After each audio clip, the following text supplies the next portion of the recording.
The steady beep of hospital monitors had become the soundtrack to my life over the past week. I sat beside my father's bed, watching his chest rise and fall with mechanical precision, wondering if he could even hear me anymore. The doctors said the cancer was winning, that it was just a matter of days now. Still here, Diana. My sister Catherine's voice dripped with artificial concern as she clicked into the room in her designer heels. You should go home, get some rest. Peter and I can handle everything. I didn't look up from Dad's face. I'm fine where I am. Catherine sighed dramatically. You know, if you just taken that management position Peter offered you at Maxwell Industries, you could afford to take time off. Instead of... She gestured vaguely at my wrinkled clothes. This. By this, she meant my choice to become a research scientist instead of joining the family business. Maxwell Industries, founded by our grandfather and now run by our older brother Peter, was a technological manufacturing giant. They made everything from smartphones to military components, and both Catherine and Peter had slipped easily into executive roles. I was the family disappointment, more interested in pure research than profit margins. Dad had been the only one who understood, who supported my decision to pursue my doctorate in quantum mechanics instead of an MBA. Where is Peter, anyway? I asked, though I already knew the answer. Board meeting, Catherine replied. Some of us have actual responsibilities, Diana. We can't just sit around. A weak cough from the bed cut her off. Dad's eyes fluttered open, focusing first on me, then sliding to Catherine. Kitty, he whispered, using her childhood nickname. Give us a moment. Catherine's perfectly maintained smile faltered. But Dad, please. His voice was barely audible. She left, her heels clicking a staccato beat of frustration. Diana. Dad's hand reached for mine, trembling with effort. Listen carefully. I leaned closer. I'm here, Dad. The old factory, on River Street. Each word seemed to cost him tremendous energy. My lab, in the basement. The key. He started coughing again. Dad, save your strength. We can talk later. No. His grip tightened suddenly. No time. Keys in my study, behind Maxwell's portrait. You'll understand. When you see. See what? I asked, but his eyes were already closing again. Trust no one, he whispered. Not even family. Those were his last words to me. He slipped into a coma that night and was gone by morning. The funeral was exactly what you'd expect for a titan of industry. Peter gave a touching eulogy about carrying on the family legacy. Catherine dabbed at her eyes with a monogrammed handkerchief. Business associates and society friends filled the church, all offering condolences and barely concealed business pitches to the new CEO. I sat in the back row, my mind racing with questions. The old factory on River Street had been Maxwell Industries' first manufacturing facility, abandoned decades ago when operations moved to a modern campus outside the city. What could possibly be there that was so important? Diana. Peter's voice interrupted my thoughts. He stood over me in his perfect black suit, every inch the corporate leader. We need to discuss your future with the company. I looked up at my older brother, the golden child, the chosen heir, the one who had spent years trying to force me into the corporate mold. I have a future, I said, at the university. He smiled, but it didn't reach his eyes. Come on, sis. Dad's gone now. Time to grow up and join the real world. I have a position opening in R&D management. No thanks. I stood up, gathering my things. I need to go clean out Dad's study anyway. Peter's smile vanished. Actually, Catherine and I will handle that. Family papers, you understand. Sensitive company information. I thought about the key Dad had mentioned. I have just as much right. You gave up your rights to company business when you chose to play scientist instead of taking responsibility, he snapped. Then, recovering his composure, we'll box up any personal items for you. I watched him walk away, already working the room, accepting condolences with practiced grace. He had no idea that Dad's last words had been meant for me, not him. No idea that whatever was hidden in that old factory could change everything. That night, I waited until a security guard made his usual rounds at the family estate, then slipped in through the garden entrance. A secret path I'd discovered during childhood games of hide and seek. Dad's study was exactly as he left it, down to the half-empty coffee cup still sitting on his desk. Maxwell's portrait dominated one wall, our grandfather looking sternly down at anyone who dared enter his son's domain. It took me 15 minutes of careful searching to find the hidden catch behind the frame. When I pressed it, a small panel clicked open, revealing a tarnished brass key and a folded piece of paper. The paper contained a series of numbers, coordinates, maybe, or a code. But the key was old, its design unlike anything used in modern buildings. The kind of key that might open a door that hadn't been touched in decades. As I closed the panel and carefully replaced the portrait, I heard voices in the hallway, Peter and Catherine, coming to start going through Dad's things. Have to find it, Peter was saying. If she figures out what's in that factory. She won't, Catherine replied. Diana's naive. She probably thinks Dad's last words were just fever dreams. I slipped out the way I'd come in, the key burning a hole in my pocket. They knew. Whatever was in that factory, they knew about it, and they were desperate to keep me from finding it. The next morning, I drove to River Street, the old industrial district that had once been the heart of the city's manufacturing boom. The Maxwell Industries factory stood like a ghost among renovated warehouses and trendy loft apartments. 3 stories of red brick and broken windows, surrounded by a chain-link fence bearing no trespassing signs. I parked a block away and watched. Within an hour, I saw 3 different security patrols. Way more than an abandoned building should need. Peter was obviously taking no chances. But Peter had forgotten something crucial about his little sister. Before I was a physicist, I had been an explorer, the kid who found every secret passage in the family mansion, who knew every maintenance tunnel in our private school, who could get anywhere I wasn't supposed to be. And Dad, it seemed, hadn't forgotten. As I studied the factory through binoculars, I noticed something interesting. The security patrols focused on the main entrance and loading docks. But there, almost hidden by overgrown vegetation, was a small door, probably once used by maintenance workers. A door with a very old, very distinctive lock. I waited until night fell, then made my move. The lock was stiff from decades of disuse, but the key turned smoothly. Inside, the air was thick with dust and memories. My phone's flashlight revealed corridors filled with ancient machinery, broken windows letting in slivers of moonlight. Everything was exactly as you'd expect in an abandoned factory, except for the elevator. Hidden behind a stack of rusted equipment, its doors were clean, its control panel modern. When I pressed the call button, it hummed to life instantly. There was only one button inside, B3, 3 levels below the basement that should have been there.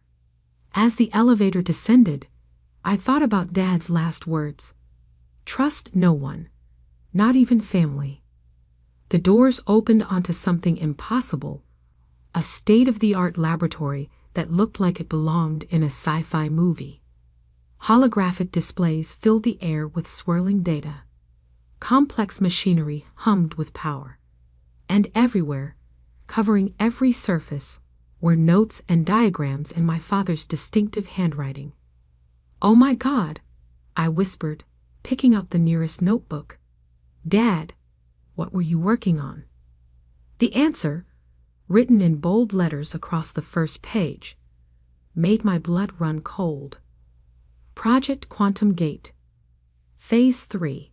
Successful transmission achieved. My father, it seemed, had solved the impossible. And now I understood why my siblings were so desperate to keep me away. Because I was the only one who could understand what he had built and what it could do to the world. I spent hours in that underground laboratory, my mind struggling to process what I was seeing. The equations covering the walls weren't just theoretical physics. They were practical applications of quantum mechanics that shouldn't have been possible for decades. My father had done what every major tech company and research institution had failed to do. He had created stable quantum transmission, not just data transfer, but actual matter transportation at the quantum level. The applications are limitless, his notes read. Instant transportation of materials, secure quantum communications, even biological matter transfer. But the dangers if misused. The rest of that page was torn out. I searched the lab, but couldn't find it. My phone buzzed. Catherine calling for the 5th time. I ignored it, focusing instead on a series of video files labeled Test Results. The first few showed failed experiments, quantum fluctuations that dissolved test objects into particles. But the later ones, Test 47 successful. My father's voice narrated as a small metal cube disappeared from one chamber and instantly appeared in another. Complete molecular reconstruction achieved. No degradation of original material. The final video was dated just 2 months ago, shortly before his diagnosis. The military applications alone would be worth billions, he said, looking tired but determined. Which is exactly why this can never fall into the wrong hands. Peter thinks quantum tech is just another weapon to sell. He doesn't understand the responsibility that comes with this kind of power. A noise upstairs made me freeze. Footsteps, multiple sets. I quickly copied as many files as I could to my phone, then looked for a way out. There had to be another exit. My father wouldn't have built this place without an escape route. Hidden behind a bank of servers, I found it. A narrow maintenance tunnel with a ladder leading up.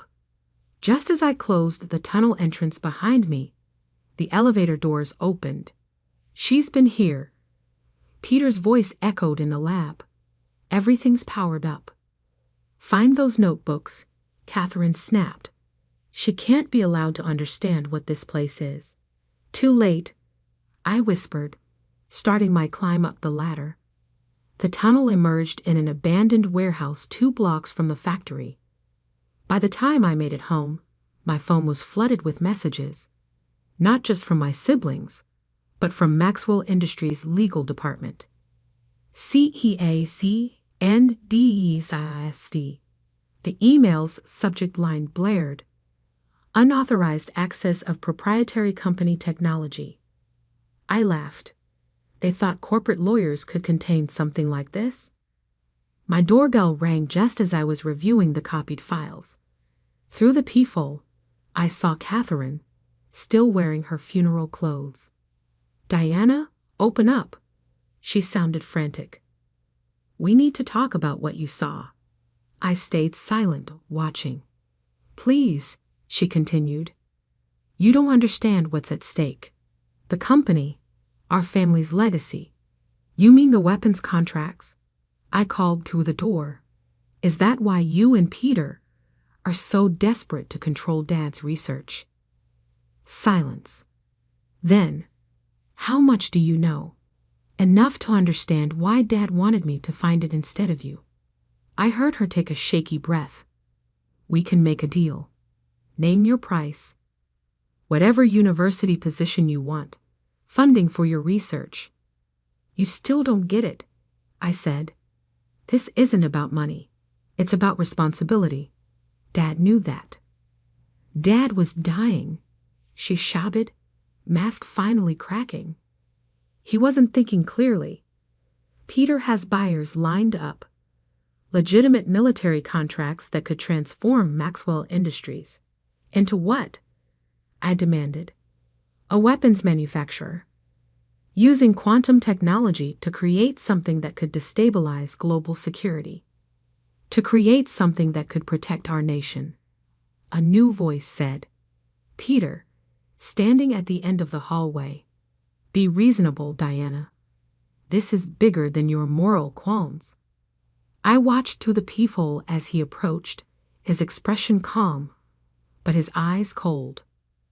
The company's board meets tomorrow, he continued. We're announcing a new military research division. Multi-billion-dollar contracts, all pending successful demonstration of the quantum transmission technology. Don't throw away everything Dad built because of some naive idealism. I thought about the torn page from Dad's notebook about his warnings of misuse. Dad built Maxwell Industries to create things that helped people, not weapons. Dad built this company to make money, Peter corrected. And now you're going to help us do exactly that. Whether you want to or not. The threat in his voice was clear. Think carefully about your next move, Catherine added. You're not the only one who can understand Dad's research. Our tech teams are already reverse engineering the lab's systems. What they didn't know was that while they were talking, I was sending encrypted copies of Dad's files to trusted colleagues around the world. People who would understand the importance of controlling this technology. 1 hour, Peter said. You have 1 hour to agree to help us voluntarily. After that, he left the threat hanging. I waited until their footsteps faded, then grabbed my emergency bag, the one I'd packed after finding the lab, knowing this confrontation was coming. But as I headed for my car, my phone buzzed with an alert from one of the security systems I'd installed in the lab. Someone was accessing the main computer, trying to decrypt Dad's core research files. I had a choice. Run and hope my colleagues could protect the research, or go back to the lab and finish what Dad had started. The answer really wasn't a choice at all. My father had trusted me with this responsibility. Now it was time to prove him right. I turned my car toward Rigger Street, toward the lab where everything had started. Peter and Catherine thought they were playing a corporate game, moving pieces on a financial chessboard. But they had forgotten something crucial. I wasn't just their little sister anymore. I was my father's daughter, a scientist who understood exactly what was at stake. And I was done playing by their rules. The old factory looked different at night. Moonlight caught the broken windows, making them glitter like shards of the future my father had tried to protect. As I approached the maintenance entrance, I noticed something odd. The security patrols were gone. That could only mean one thing. Peter and Catherine were already inside. I didn't use the elevator this time. Instead, I found the emergency stairwell Dad had marked in his notes, hidden behind a false wall. 3 levels down, I could hear voices echoing from the lab. The encryption is stronger than we thought, an unfamiliar voice said. Dr. Hayes says it could take days to crack without the proper key sequence. We don't have days. Peter's voice, tight with frustration. The board meets in 12 hours. Without a working demonstration, the military contracts are void. I peered through a ventilation grate. The lab was filled with people, technicians at computer stations, security guards at the doors, and my sibling standing by the quantum transmission chambers. "Where is she?" Catherine demanded, pacing in her designer heels. "Diana's apartment is empty. Her phone's off." "She'll come," Peter said confidently. "She won't be able to resist trying to stop us. And when she does—" He gestured to the armed guards. "They were right about one thing. I couldn't stay away. But they were wrong about why." I pulled out my phone and activated the program I'd spent the last hour writing. Dad's notes had included emergency protocols, ways to protect his work if it was ever compromised. I'd modified one of them for exactly this situation. "Warning," the lab's computer system suddenly announced. "Core containment protocols initiated.